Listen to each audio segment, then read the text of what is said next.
Alam niyo ba na may mga lihim na mga pagnanais si Norman Mangusin o si Francis Leo Antonio Marcos na maging isang gangster boss?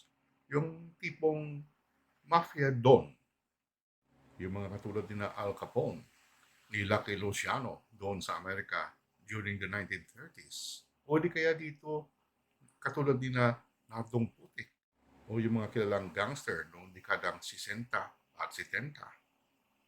Ito po ay nakita natin sa buhay ni Francis Leo Marcos at meron po tayong mga exclusive pictures na magpapakita kung ano talaga ang kanyang fantasy, kung ano magiging gusto niya sa kanyang buhay. Pero panoorin po muna natin ito, ang video tungkol sa pangloko, pangbudol-budol ni FLM sa isang city prosecutor sa may Mindanao. Bold and daring. Umaapaw ang lakas loob. Walang takot. Walang kahit katiting na kaba. Walang pag-alinlangan na gumawa ng kasamaan sa kapwa-tao. Walang konsyensya. Ito ang mga katangian ni Norman Antonio Mangusin o mas kilala na si Francis Leo Antonio Marcos. At dagdag pa dyan, hindi natatakot sa otoridad dahil akala niya, panangga niya o shield ang pangalang Marcos sa kahit anong ahensya o kahit sinong otoridad ang maaring magsita sa kanya. Aba, pati ba naman ang isang city prosecutor sa Mindanao na retired na ngayon ay hindi pinatawad na biktima din ni Francis Leo Antonio Marcos sa budol-budol. Kung matanda ninyo, pinagyabang ni FLM sa kanyang mga videos na wala siyang hinaharap na mga criminal cases. At wala daw mga warrants of arrest upang arestuhin ito ng mga alagad ng batas. Well, meron. At marami. Ang hindi pa nababalita sa taong bayan ay yung tungkol sa kasong swindling o estafa na isinampa laban kay FLM ng dating city prosecutor ng General Santos City sa Mindanao. Ayon kay dating city prosecutor Edelberto Hamora, nag-file siya ng criminal charges laban kay FLM dahil hindi nito ibinalik ang mahigit 3 milyong piso na pera na ipinagkaloob niya kay FLM bilang puhunan sa isang negosyo.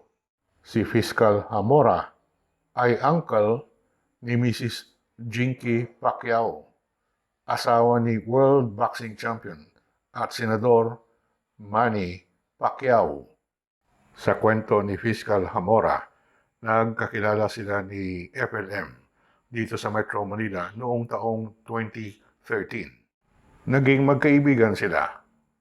Of course, nagpakilala si FLM bilang pamangkin ni dating President Ferdinand Edelin Marcos at pinsang buo ni Senador at that time, Bongbong Marcos. Ito siguro ang dahilan kung bakit madaling nagtiwala si Fiscal Hamora sa pagkatao ni FLM. Sino ba naman ang mag-akala na ang isang Marcos ay manloloko? Hindi lang alam ni Fiscal Hamora na peke yung pangalan na Francis Leo Antonio Marcos at isa na itong matagal nang kilala na budol-budol bilang si Norman Antonio Mangusin. Kaya nung inalok sa kanya ni FLM ang tungkol sa pagpuhunan sa isang negosyo, hindi nagdalawang isip si Fiscal Hamora at pumayag. Pinagkaloob ni Fiscal Hamora ang pera dahil sa tinatawag na trust and confidence. At bilang patunay na may natanggap nga siya na mahigit 3 milyong piso, nag-issue ng mga post-dated checks si FLM sa pangalan ni Fiscal Hamora at meron siyang katungkulan na ibalik ito sa nakatakdang panahon. Hindi akalain ni Fiscal Hamora na pati ang katulad niya na isang mataas na opisyal ng Department of Justice, ang pinuno mismo ng City Prosecutor's Office ng General Santos, ay ibudol-budol ni FLM. Subalit nangyari ang hindi niya inaasahan.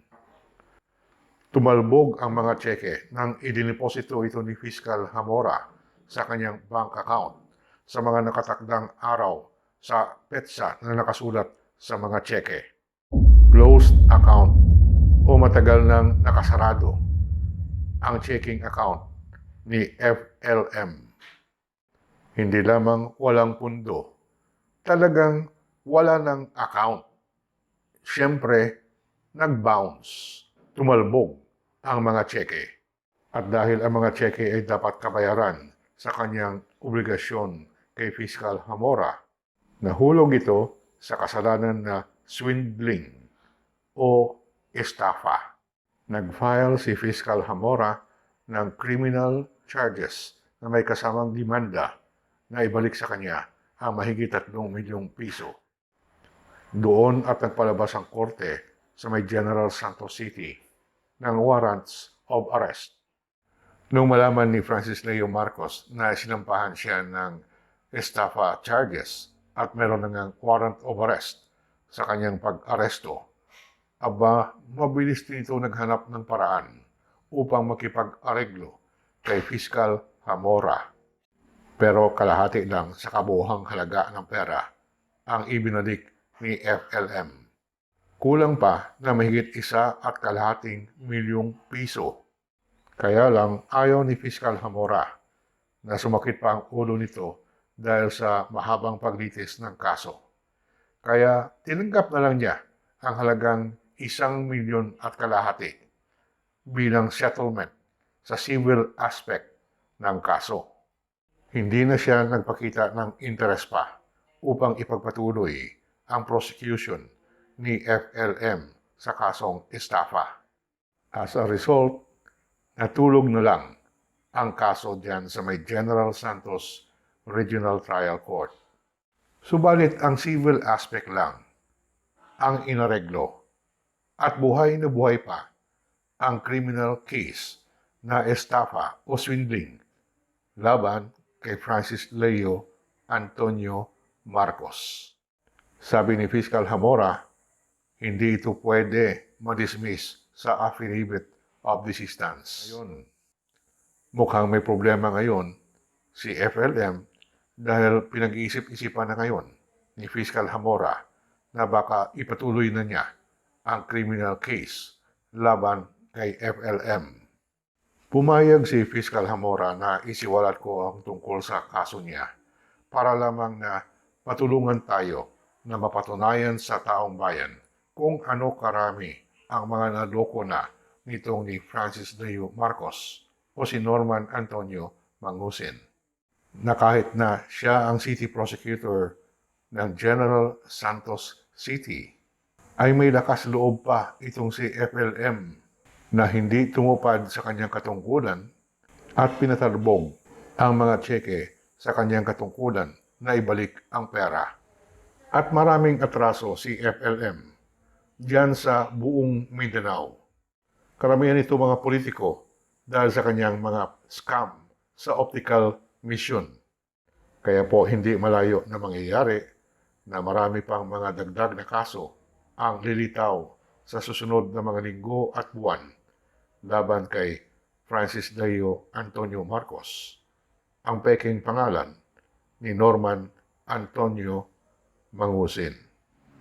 Sa kanyang mga larawan na nakita natin doon sa The Grand Tower Penthouse Suite sa may Eastwood, Quezon City, nakikita natin itong mga pictures ni Francis Leo Antonio Marcos na nakasuot ng puti na suit o Americana na nakaposing na parang isang don sa pelikulang The Godfather.